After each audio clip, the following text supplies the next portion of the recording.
Hello, everybody. Yes, we got microphones. Sorry, I forgot to do a mic check because we are feeling unmotivated today. Welcome, my fellow lovers of love, to another excursion to the stream of consciousness towards the. I knew I was going to butcher it. Towards the stream of consciousness to the lake of. Yeah, I forget what the heck it is. I gotta write these things down when I come up with a good version because I forget. Because I just come up with it and I forget. I really started to get so terrible. I'm feeling unmotivated today. And you want to hear a bit of irony just before we go talk? You know, we were going to talk about kind of his human sexuality goofy, right? But I'm just not in the mood. Okay. It's kind of the ironies of human sexuality. I'm not in the mood. I don't want to plug back in. I got to unplug for a few days this week, and I just am completely like a toddler, not wanting to go to bed. I am resisting having to kind of plug back into the thing and start getting back to work. Well, that's very human.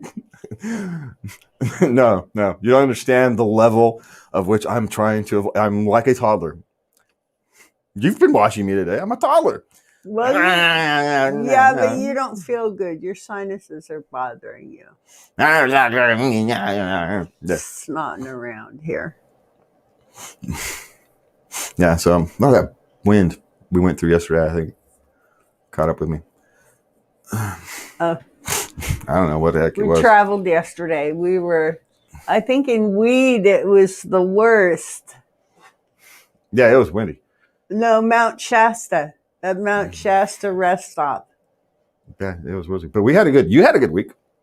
I had an excellent week. I spent 4 days total, if you put all the hours together, with my 3-year-old granddaughter in Oregon. And I hadn't seen her for a year because of COVID. And I was afraid she wouldn't remember me, but she seemed to recognize me. She's a very affectionate child. She warmed up very quickly. We had the greatest time. We played barbs like there is no tomorrow. Yeah, no, it was nice to be able to get you up there. It took about, I don't know, it was an interesting thing because kind of a bunch of little details came together all at once. And then I had to kind of move a whole TV show production up a day within like 2 hours so I could clear my schedule to be able to get you up there. And then I had a clear schedule. And I was like, well, no, I don't want to plug back in. I don't want to do it. Now, these are yes, I was woken up by little taps on my hand. Hey, you're going to want to wake up for this. I arranged for you to go and see your daughter. You want to go see your daughter? Do you want to go see Mary Jane? These are the acts of love that I get. I don't get flowers all the time. I don't get jewelries. I get thoughtful actions. And I have to admit, it took the actions of my fellow TV hosts. Yes. Being willing to move their schedule to get it. So I can't actually even take full credit. Other people had to change their schedule around so we could pull this off. And I have to thank them. It's it feels good. Yes. And I thank them too. Because, we're all helping each other out and it's a nice thing. And at the end of it, you got to go visit your granddaughter. We made the world a better place for the small cost of throwing together a TV show production in like 3 hours. Well, because it was how we do TV shows. You do kind of your pre-production one day and then you produce it another. Well, I had like 3 hours to do the pre-production work that I usually take about 8 hours to do. Honey, because I hadn't done any of the work. I hadn't put anything together yet. I didn't have any topics or kind of the show sketched out. Nothing. I had nothing put together. That was the day to do it. And then, but I'd heard you and your daughter were talking over the chat that she had like 4 days off, or she had some time off, and it was like 4 days. And I had remembered seeing the weather was going to be nice. And I was like, well, hey, if I can be able to move her, that's the only thing that has to happen if it's okay there, and I can move the TV show, then you can get to go. And we got to go. And normally we have to plan these things out. That kind of a drop of the hat. So it was nice and flexible this time. Usually you have issues with doing things kind of like that on the spur of the moment. But I didn't think you would mind the surprise. Well, spur of the moment things are difficult for me. Yeah. But I just pulled it together. I mean, I wanted to go. And I did the prep work that needed to be done. I just started moving, But change is hard for me. Yeah, you expect one thing to happen, and all of a sudden, that's not what's happening anymore. And that's, and it's just like that. Literally, I was asleep. The world one way. I wake up, and the world's another way. I was asleep, just normal day. I wake up and say, I'm taking a trip up to Oregon tomorrow. It's like, yeah. What happened? My honey made it happen. That's what happened. And I was very careful. I was saying, I'm not going to tell you anything until I can make sure all the arrangements can be made, because, I didn't want to say, hey, let's see if we can, and get disappointed. I didn't want to, set up some hope that we might be able to get to go and not be able to do it. So, in a sense, I don't like doing things kind of behind your back. But one, you are sleeping, so it's not like... So You're being all sneaky. I had to make an executive decision, but it was a nice surprise, and I didn't want to have you disappointed if stuff fell through, because it was a long shot at best. It really was. It was like, let's throw it out there and see if we can pull it off. It wasn't I actually didn't expect it to be able to be pulled off. I really didn't. It was, let's see. Let's see if we can pull it. Let's see if we can do it. What happens if we don't? What's the worst that can happen? Is we're back where we started. The worst that can happen is you don't go, which you weren't going anyway. So it cost me nothing but a little bit of time to see if we could pull it off. And we were able to pull it off, and it was nice. The downside of it is I got to unplug from a few days, de-stressed. Now I don't want to plug back into work. I'm looking back at the mess I have to go plug back into within the, all the politics and my kind of responsibilities with that, and trying to figure out all this stuff again, how to make all this actually earn us an income. I just don't want to do it. Oh, it needs to be done, and I'll do it. It's just, I hadn't gotten to unplug and de-stress for a long time. As much as we talk about monitoring our emotional and mental health around here, I actually haven't done a very good job of my own. Well, I don't want to be hard on myself. I haven't done as good a job as I probably should have. So I haven't unplugged in well over a year. I think. I can't remember. So if I haven't done it enough, if I have, there's clearly a need there if I have that big of a reaction to a couple days where all I did was a couple things, a couple of minor responsibilities that I couldn't shirk. And if I felt that much stress relief from just doing that, there's something there. It's telling me. Good. I hope you look at it and take the time you need. Well, hey, Monday's therapy day, so we'll... So something to talk about. Yeah. So that's stuff to work on. That is what it is. So anyway, and so I'm sitting here now. We're just kind of doing the show, and so the first time in I don't know how long we've done this, where I'm not in the mood to be here. And you shouldn't actually admit that to your audience, but I think it would be wrong for us not to. We're honest and open here with our audience, with ourselves. And how can I sit here and pretend that and fake it? I mean, we can sit here and talk about human sexuality. We still could. We could still have a conversation. It wouldn't be terrible, but it would be better if I was in a different mindset, which is why we're not talking about it. It's for the good of the show. We'll talk about it next week or the week after. And the reason it came up is because someone in our kind of political circle, she wrote a book.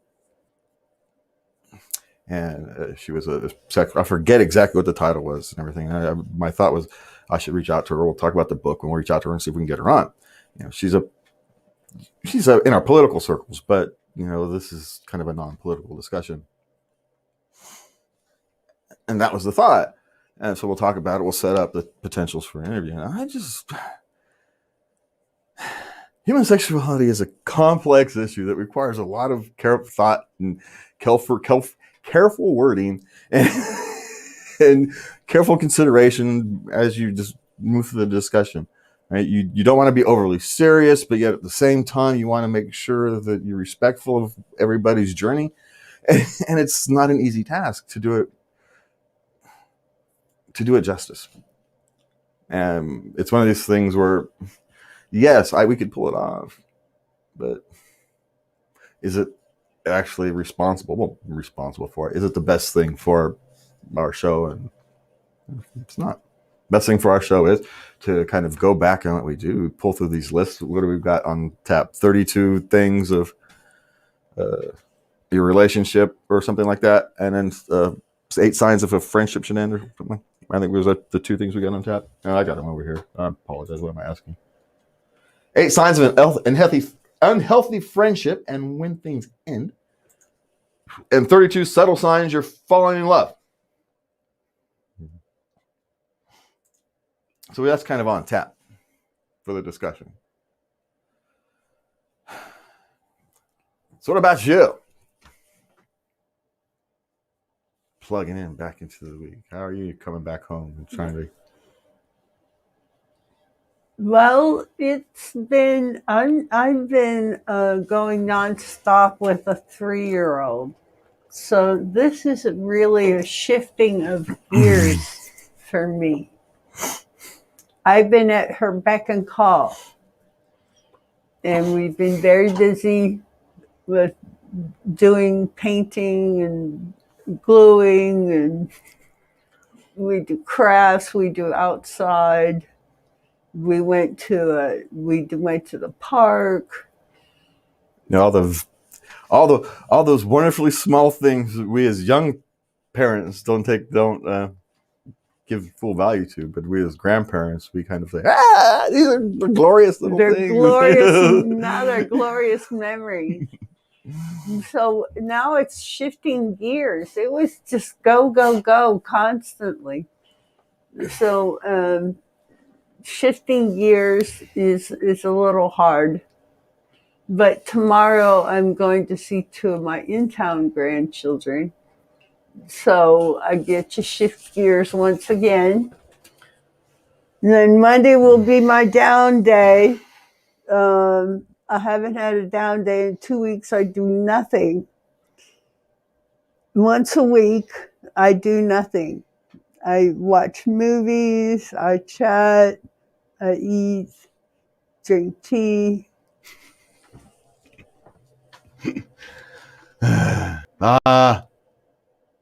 I need smoke weed. I need a few days away from the world, unplugged.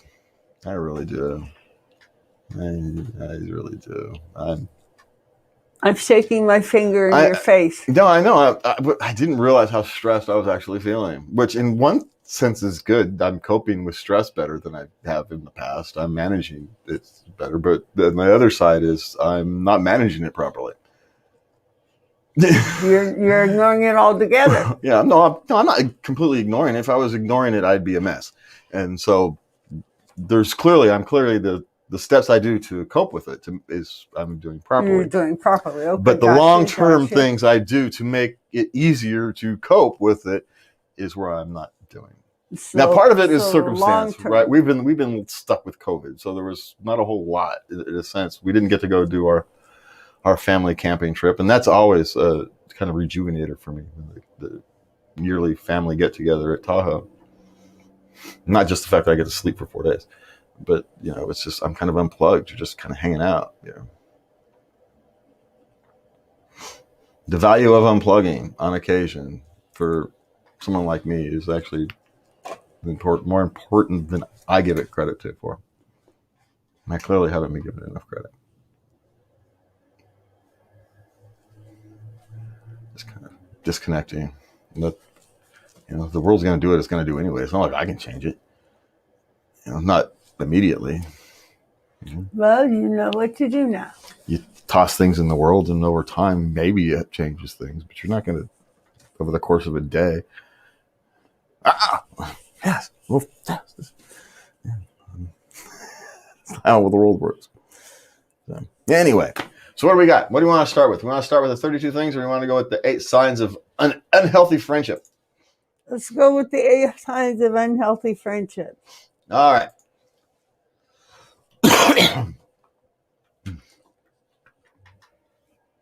They expect you to be there for them 24/7, no matter what. I think it's the expectation part of that is the issue. They're creating a burden for you rather than a benefit.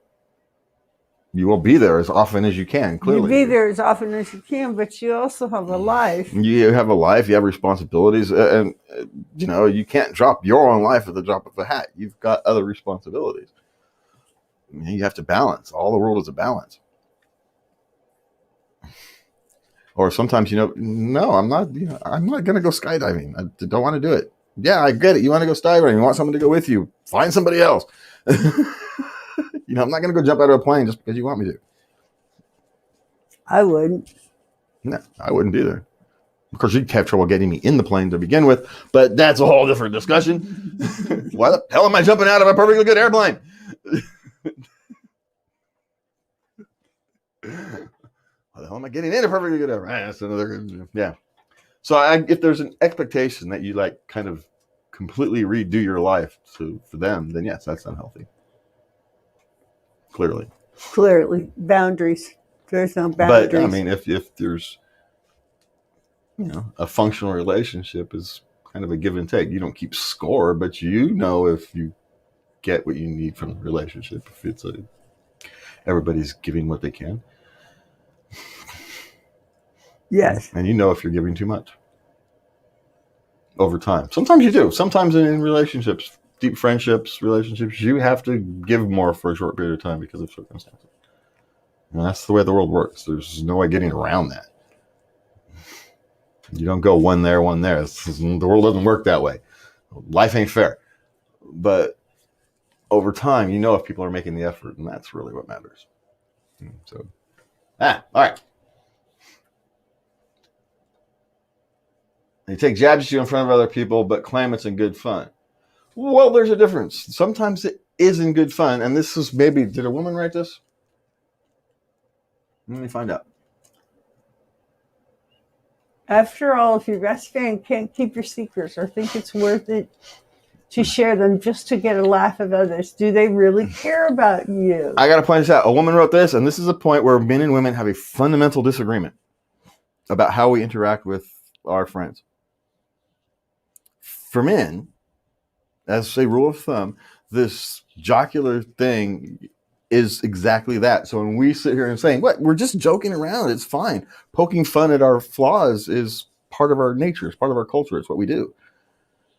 And we understand that women don't do that with each other. So, but I mean, can we kind of take it in agreement that men and women are kind of different in this one area, and that men have to be more careful when they're talking with women about using humor. You have to be more careful. And women have to understand that when men are kind of joking around, they probably are just joking around. If it's actually a joke. It's shocking to us. Yes. It's shocking.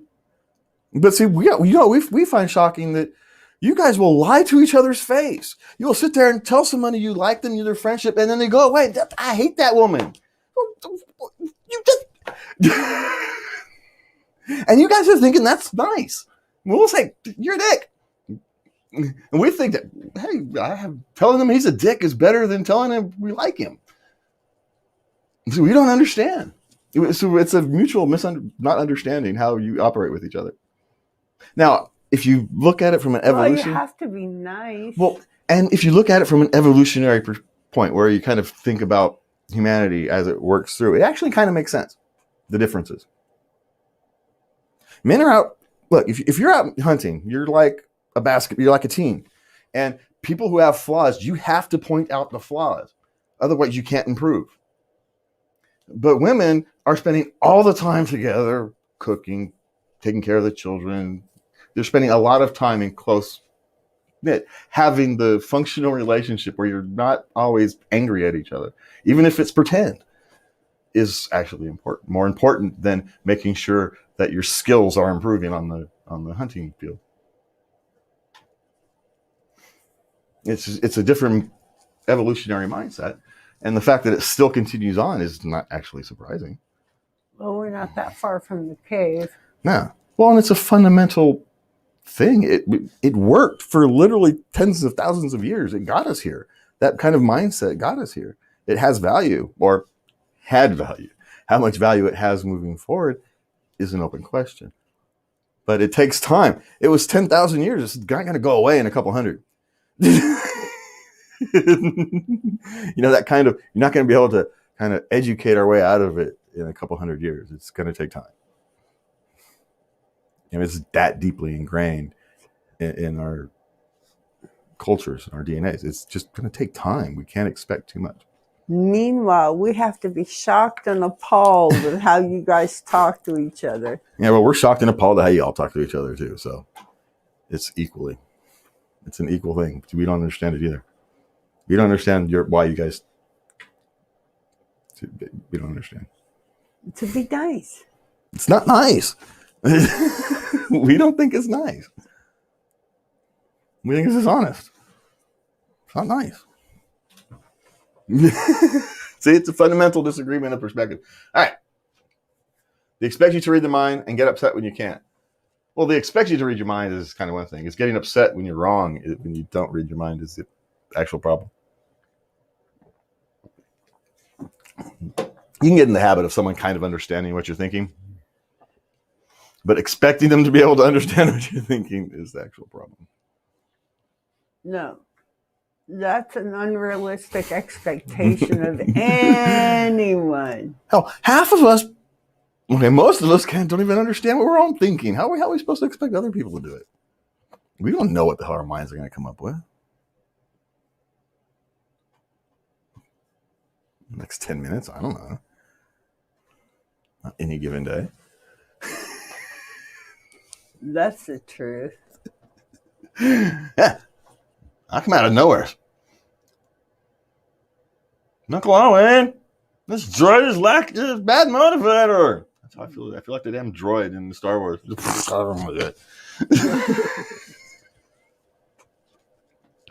I feel like that droid in Star Wars. I really do. All right. They make all the decisions in your friendship. Well, what fun is that? They decide on what movie to watch, what type of food to eat, when you go out to dinner, where to go on your next girl's trip. Well, I have to actually give a qualification to this. You have to be very careful. You're not part of that equation. If you're always going, I don't know, whatever, and then someone does whatever, and now you're complaining that they always make these decisions and always do these things. Well, guess what, sunshine?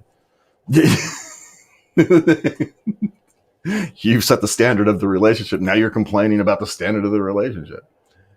So you have to be very careful that you didn't actually help create the conditions before you go pointing fingers. And so that's the only caveat I want to add to that, is just make sure that it's actually the situation you're in is actually the situation you're in, that you're not the one who's helped create it. That's all. Because you could very easily have accidentally created the situation where it's simply habit for them to make all these decisions. By going, I don't know, whatever. I don't care.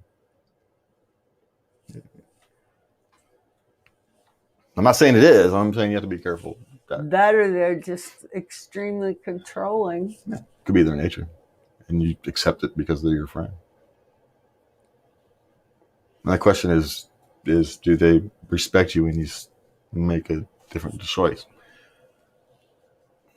How do they deal with it when you say, I don't want to do that?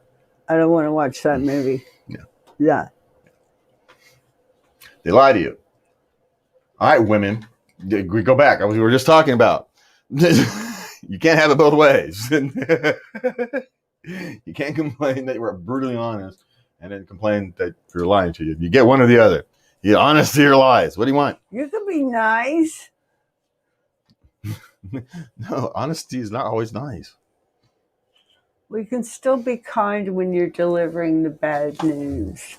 yes, you can be as kind as possible, but sometimes soft coding things isn't the kindest thing to do because it makes it more difficult to understand the real problem. You're trying to soft pedal it. You're trying to make it not so hurtful, and which is understanding. But what can end up happening is that you're not relating the seriousness. What you're actually doing is soft pedaling the seriousness of what the issue is. Accidentally, you're not doing it on purpose. You're trying to be kind, but you're soft pedaling what the actual issue is, or the potential of soft pedaling the actual issue is there. And you want to be careful. These things are, again, what we talk about here a lot is these things aren't universal. You have to be very careful. You have to actually think about these things. You can't just say, oh, here's a list of things. Well, clearly it's this. If they do X, Y, and Z, then it means this. Well, not necessarily.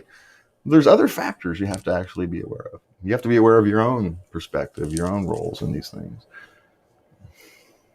You can't always be looking at other people as the root of the problem. You have to look at what you have done to create it as well, and make sure you're not part of the problem before you go demanding other people are responsible.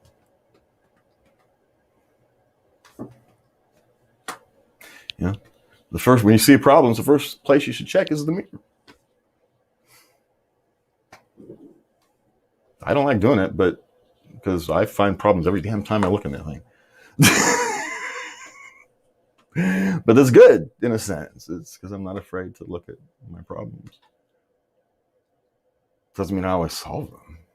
God knows some of them have been there a long time. I don't know what to do with them yet, but some of them I'm working on. Haven't been successful at dealing with it yet, but I'm trying. Yeah. That's all we can do. I'm trying. What are you going to do?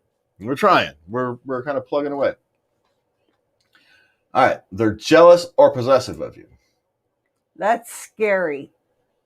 Yeah. The jealousy and possession. That one's actually a big warning sign. If you can't have other close friends, they get jealous of other close friends, then you have to start kind of reevaluating your boundaries and if they're willing to respect them.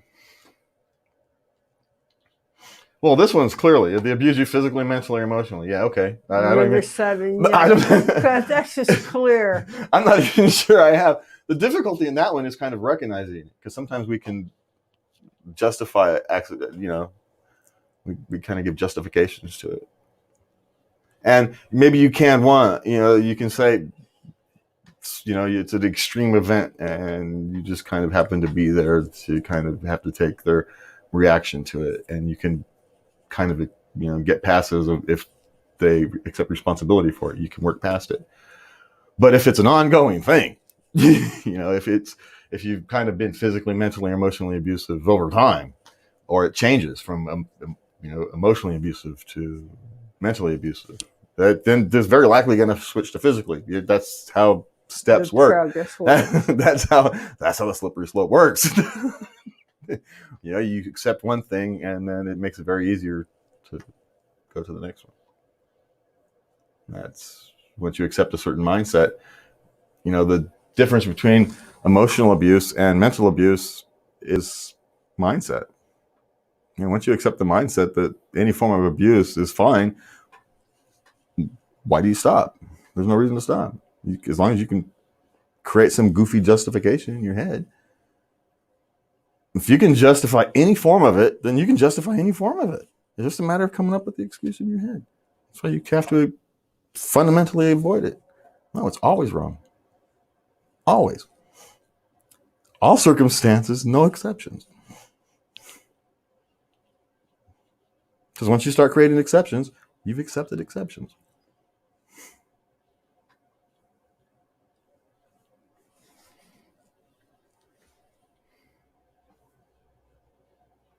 Yeah.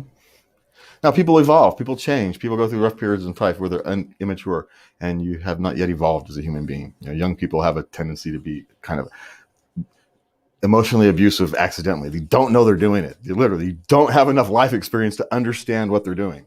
They quite literally don't. And so in a sense, it's not their fault, but they are responsible. Yes. And they are responsible for becoming better. Becoming better human beings. Yes. Oh, I was awful. And so we don't want to be overly judgmental here, but we also at the same time, we talk about brutal honesty. I'm being brutally honest. I'm not, you cannot allow yourself to justify it to yourself. You cannot. You have to say, I'm wrong. That was wrong. I've got to be better. And most, at 20 years old, you're not experienced enough to know how to manage this properly. You're going to make mistakes. And you've got to be willing to learn from them. All right. You don't have things in common anymore. Well, that doesn't mean anything. That whole in common thing isn't. They even said in the first sentence, while this isn't necessarily a sign of unhealthy friendship, it can be a clue that it's time to come to an end. No, that by itself is completely meaningless. If you can still talk and relate, even though you no longer have the same interests or hobbies, then it doesn't matter. It's like they had to come up with 8, so they threw one on. Like, no, it can't be 7. It's got to be 8. So we're going to throw one on.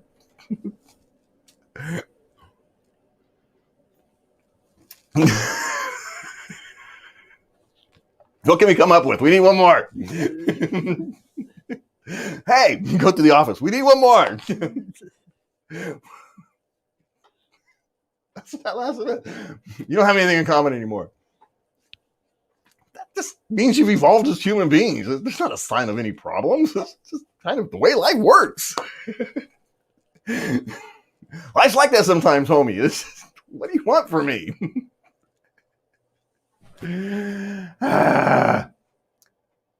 Seriously, stop at 7. For crap's sake. It was actually not a bad article.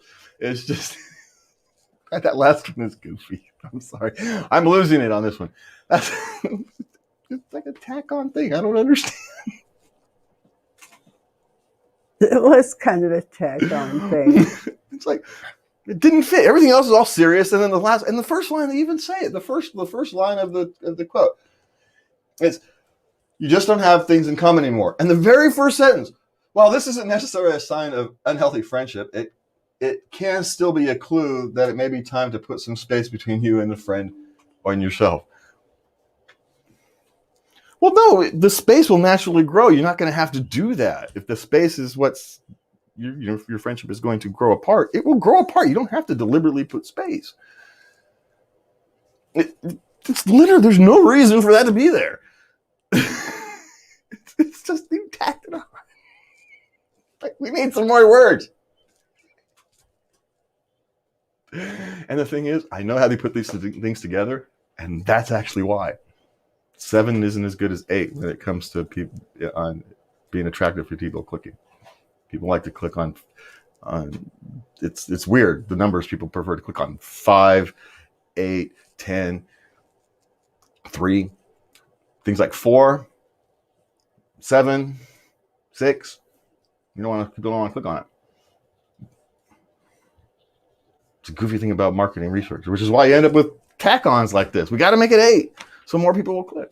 I clicked on it with 8. There's reasons they do that. There's a formula to these. But anyway, it's I don't know why I find that so funny.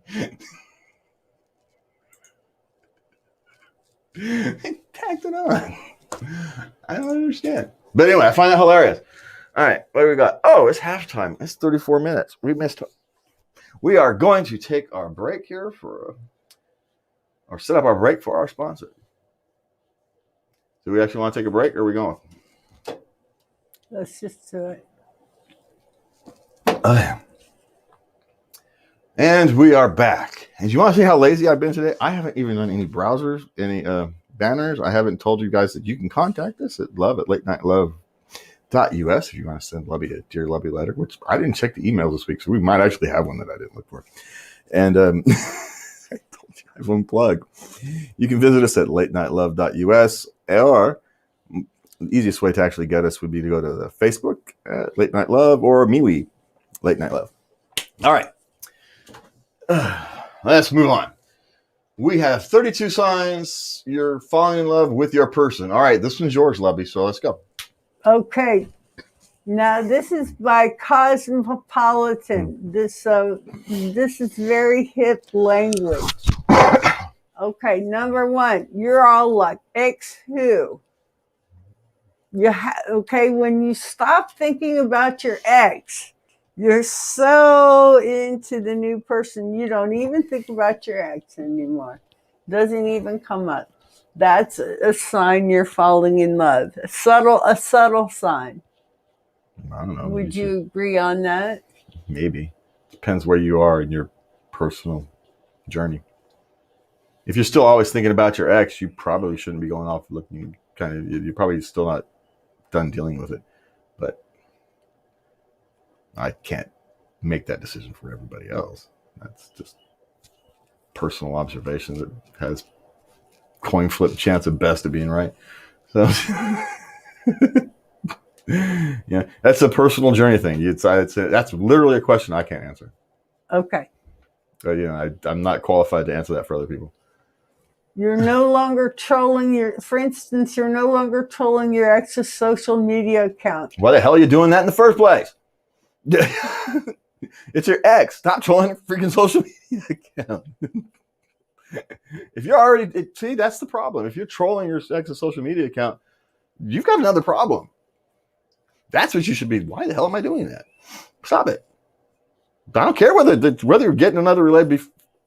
No, you haven't ended the last one. You're still scrolling their social media account. You haven't ended it. Stop it. You're hurting yourself emotionally by doing that. Stop it. You people, stop it. Stop trolling your ex's social media accounts. You're hurting only yourself. Stop it. And I see it. We see it all the time. And stop it. It's bad for you. Anyway, what's next? You're craving cuddles and not the sex. It says when you're just as excited to cuddle with them in bed at night as you are to get hot and heavy with sex, that's how when you know you're starting to fall into real love. I have to agree here. I'm just as happy curled up on your chest, cuddling while listening to Red Green as doing anything else. Would you have felt that way at 21? Would I have felt that way at 21? I don't know. Because we feel that way now. Well, of course, I'm broken, so yeah, it's easier. But would we have felt that way at 21? Or would we have realized that it's maybe not that we would have felt that way, we would have understood that's how we were feeling at 21, I suppose is probably the better question. I think it goes back to you don't have enough experience to understand at 21. You just don't. It's not possible. But that's just the only question. It's like, I don't know. I don't know what to think of that one, to be honest. It seems to me like maybe it's a woman's perspective. Okay. Men may not have the same thing because when men they don't like being. I can't say men. Many men, it's not like we don't have a need for cuddle often because when we lay down, we want to go to sleep, lay down, stretch out, and cuddling is kind of constricting. But we do it because we know you guys like it. And we care about you.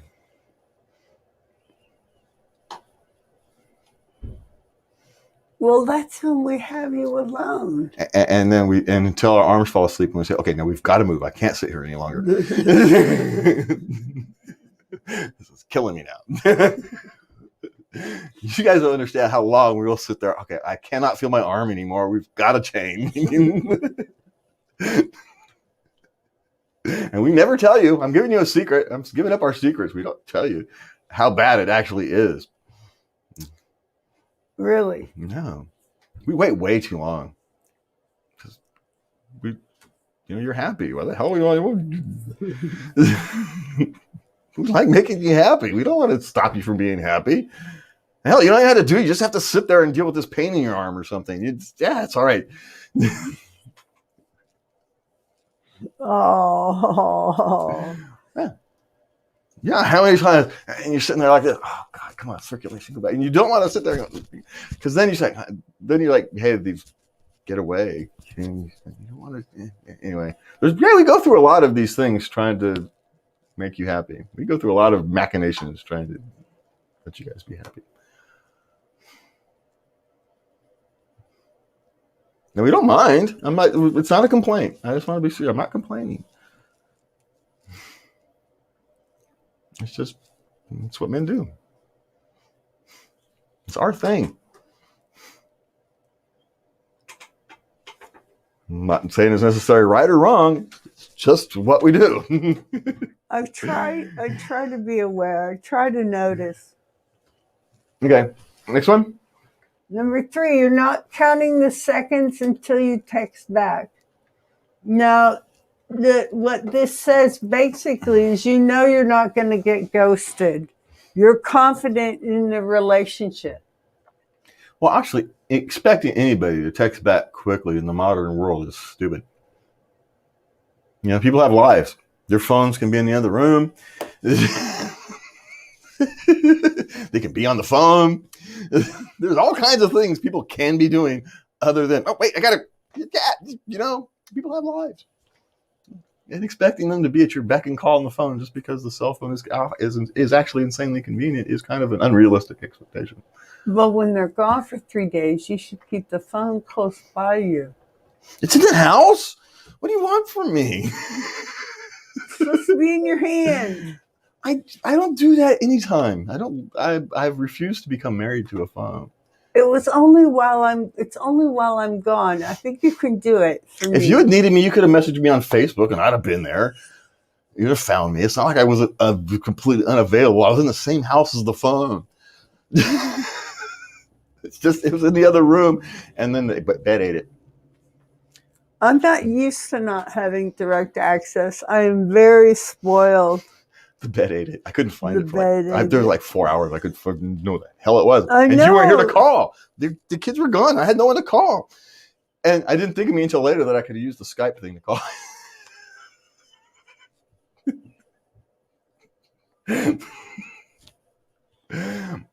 It didn't occur to me. Didn't occur to you. Yeah, I'm really smart. Sometimes you're not as smart as you think you are. It's just.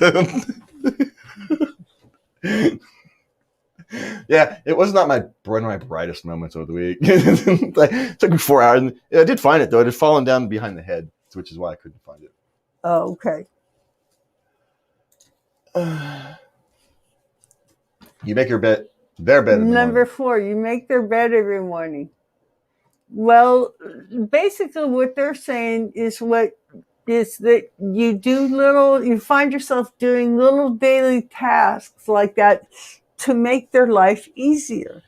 That's what we were talking about. Little things. It's the little things you do. The little things. Without thinking, really. It's not that you mind. You just kind of do it because you want to make them a little happier.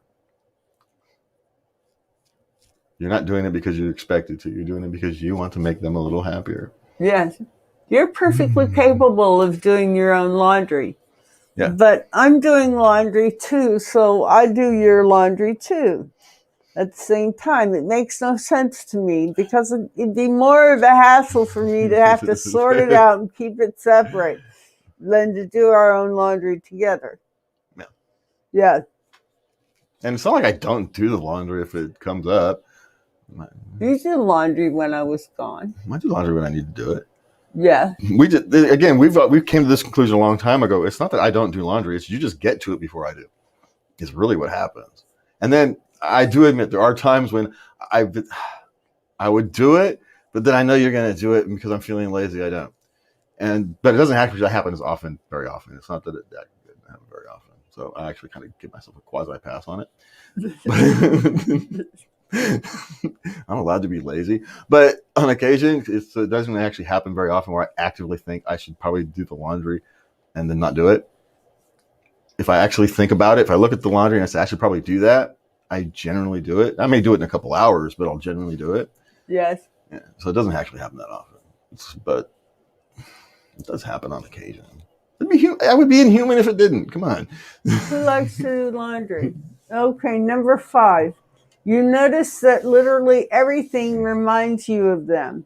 Yeah, that's because you're on the. It's not the thing; it's you. That's yeah. I got you. That's good. Okay. And even though I'm not necessarily sure that's a sign of love, it can be a sign of lust. Just be careful, like always. Okay. Okay, number 6. You don't feel the need to ask them for the birth chart. Birth chart. What the hell's a birth chart? You don't care if they're, what Their sign is. their astrological sign is. Well, you have to have cared in the first place. So I don't know.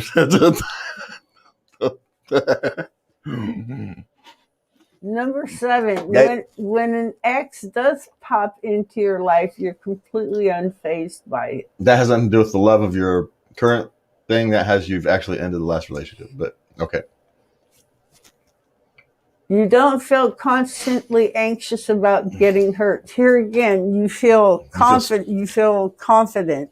Yes, you feel confident that you know the ground that you're standing on. It's solid.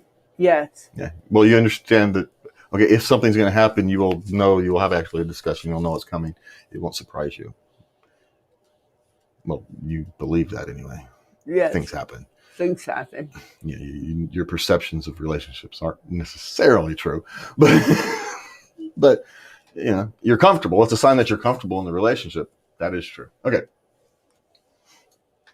And it feels super easy. It feels super easy. When falling in love with someone, it's at least work. Okay, wait. This is yes, relationship take work.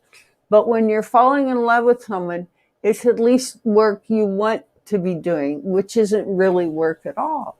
You just have to be very careful that those aren't rose-colored glasses. You think? Yeah. That's the one. That's the caveat I want to add to that. Is rose-colored glasses can mimic that kind of thing. Okay. It cover it. You don't see the problems. All right. You don't have to plan your dates around fun activities because you'd be just as happy sitting around doing nothing. Okay. You talk about things you'll do together in the future. Okay. Okay, without realizing you're talking about the future. Yes, that's the actually important part. It's not a forced conversation. It just kind of organically happens. Yes. You're not sitting there and they're talking about the future. You're sitting there and they're just talking. And then 2 hours later, you realize, hey, we were talking about the future over there. You literally didn't realize you were talking about the future. You were just talking. Yeah. And then later on, you look back and you say, hey, we were actually talking about the future. It's kind of like watching a movie. You watch it, and then later on, you realize it was deeper than you watched when you watched it. There's more depth there than you realized. It's that kind of thing. Yeah. All right. When you say I miss you, it's because you really do miss them after only a day apart. Well, I felt that when I was gone. You dropped me off on Monday. Monday night, I was missing you already. I don't want to downplay it, but you also miss your routine. We have to be careful when we talk about. Not be careful. I'm trying to be careful how I word this because I can word it improperly and send a completely wrong message by having one wrong word in it.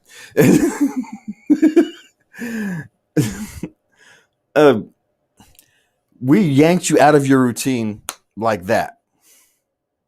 And so the first night, I'm not saying you didn't miss me, but that routine is important to you, and we yanked it out of you like that. And so it wasn't just me you were missing. Yes, you are part of my routine.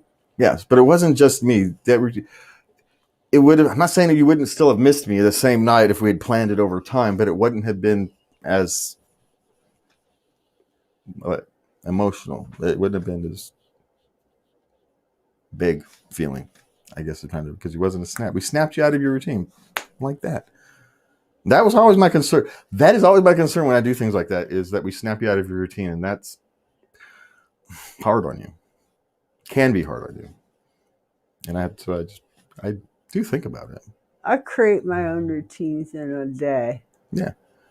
I love routine. Yeah. So I do worry about that, snapping out of your routine like that with essentially no notice has its own dangers. But I actually figured that getting to see your granddaughter after the whole freaking year was probably overpower the potential dangers.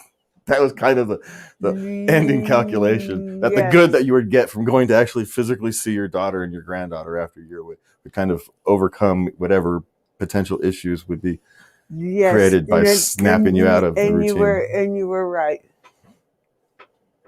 You were right. But, there's a reason I don't do that all the time.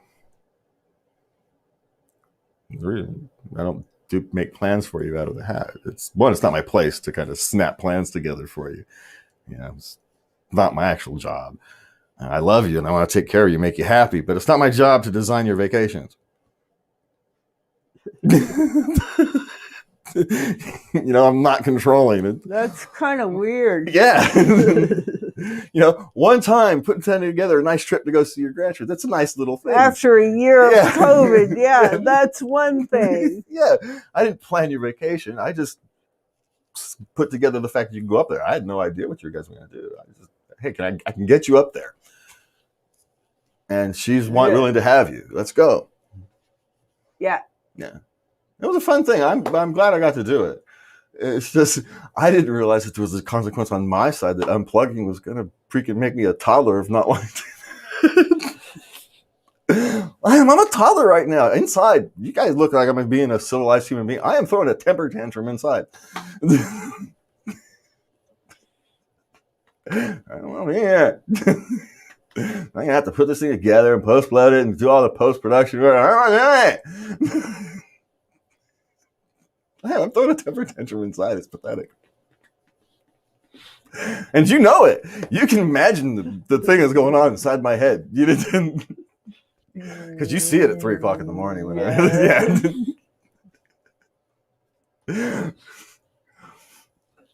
Yeah. So there's two conversations going on inside my head right now. The conversation that I want to have and the conversation that I have to have.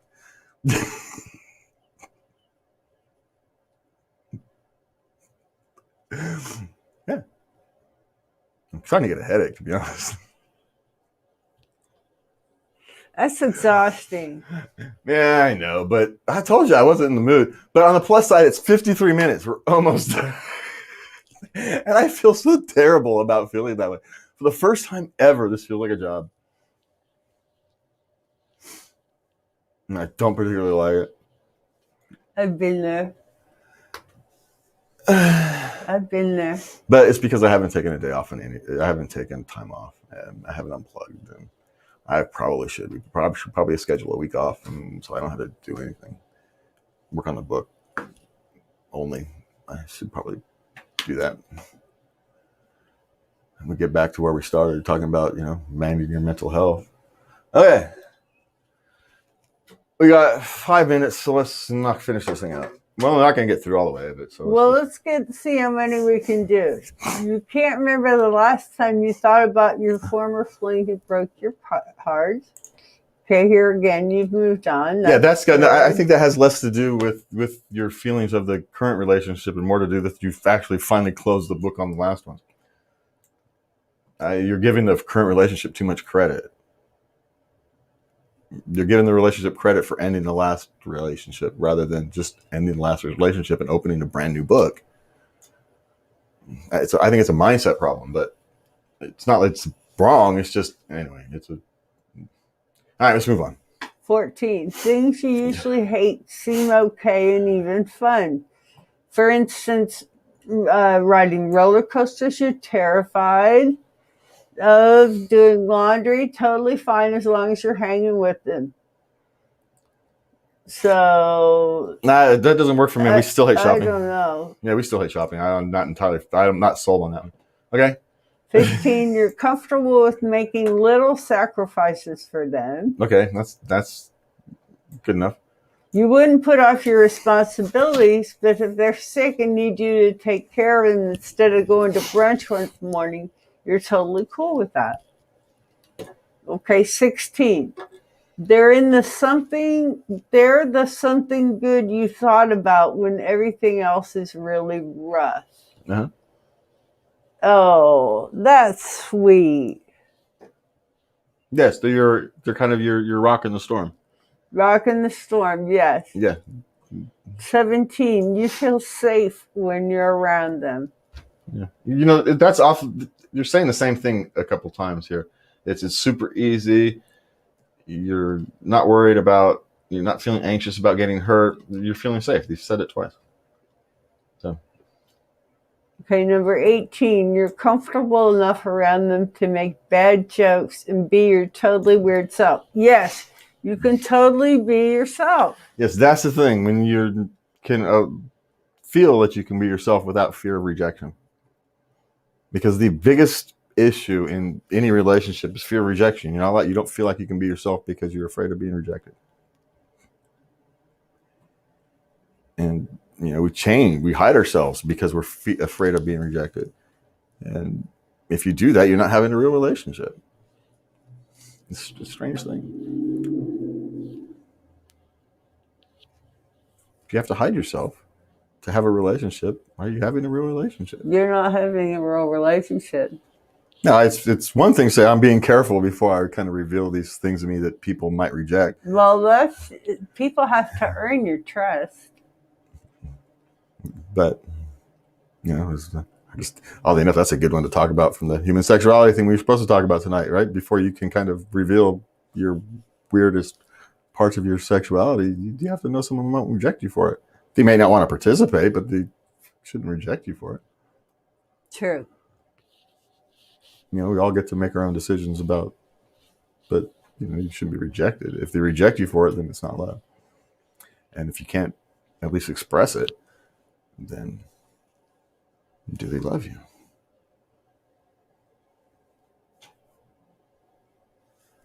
I never understood that.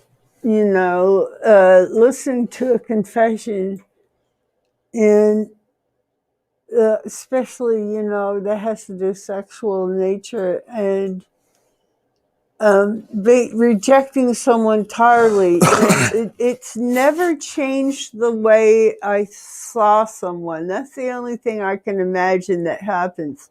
It changes the way you see them. They're not the person you thought they were. Yes, but that's usually based upon your perceptions of what that is, not the actual person. Right. But it's also very human. But I guess maybe because I'm okay with that. Oh, I didn't know that. Oh, okay. They're like this now. This is, you know, well, yeah, I'm okay with that shift. We have our own. So, you know, when you live in a glass house, you don't throw stones. Well, there's that. I live in a glass house when it comes to my... I live in a glass house. So I don't throw stones. Hey, other people can have whatever they want because then I can't say anything. I don't want people throwing stones at my house. Because my house is as glass as anybody else's. But that's the trick. Everybody's house is glass. Most people just don't admit it. They're afraid. They're afraid of being rejected. And that fear is not unfounded. Society rejects people for all kinds of reasons all the time.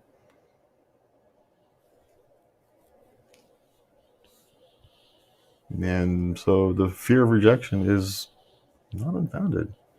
Which is why when you find somebody who you're not afraid will reject you for expressing your deepest self. That's why it's such a beautiful thing. Because, you know, look around in the world today. People get rejected for a tweet that people find offensive. Some people find offensive. Maybe it is. But should your life be destroyed because of it? I don't know. Is it making the world a better place? Because that's the question we should be asking ourselves. Are we making the world a better place? For ourselves, for our families, for our communities?